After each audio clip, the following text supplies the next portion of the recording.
నీకెవరైనా కీడు చేశారనుకోండి, జనరల్గా ఎవరైనా నేను తిడితే నీకేమనిపిస్తుంది? తిరిగి తిట్టాలనిపిస్తుంది. ఎవరైనా నన్ను కొట్టారనుకోండి, నాకేమనిపిస్తుంది?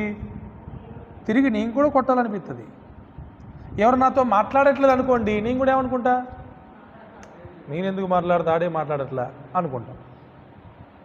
ఎవరన్నా మా ఇంటికి రావట్లేదు అనుకోండి, అదే మంచిదిలే, నేను కూడా అన్నింటికి పోవడం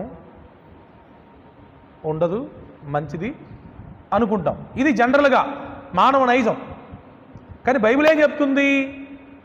మేలు చేసేవాడే దేవుని సంబంధి, కీడు చేసేవాడు దేవుని సంబంధి కాడు. ఇంకా లోపలికి వెళ్తే ఏం చెప్తుంది?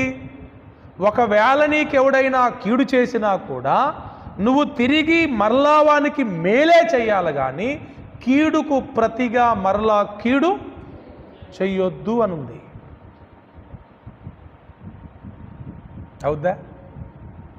అవుద్దా? మేలు చేసినోనికే మేలు చేయలేకపోతున్నాం మనం. మన పరిస్థితి ఎట్టుంది ఇప్పుడు?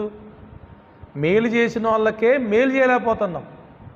చేయకపోగా మేలు చేసిన వాళ్ళకు కూడా మనం కీడు చేసే బ్యాచే చాలామంది. మేలు వాళ్ళు చేసిన మేలు గుర్తుండదు మనకి. తిన్నింటి వాసాలు లెక్క పెట్టడం అంటే ఇదే. మన ఆపదలో ఉన్నప్పుడు మేలు చేసినప్పుడు మనం ఏం చేయాలి? మేలు చేయకపోయినా కీడైతే చేయకుండా ఉండాలా. కానీ మేలు చేయకపోగా కీడు చేస్తాం. అది సైతాను లక్షణం. మేలుకు తిరిగి మరలా కీడు చేయడం అనేది ఖచ్చితంగా సాతాను యొక్క లక్షణం. దేవుని లక్షణం ఏంటి తెలుసా? మనకు కీడు చేసినా కూడా తిరిగి మరలా వారికి మనం మేలు చేస్తాం చూడండి, అది దేవుని స్వభావం, దేవుని లక్షణం.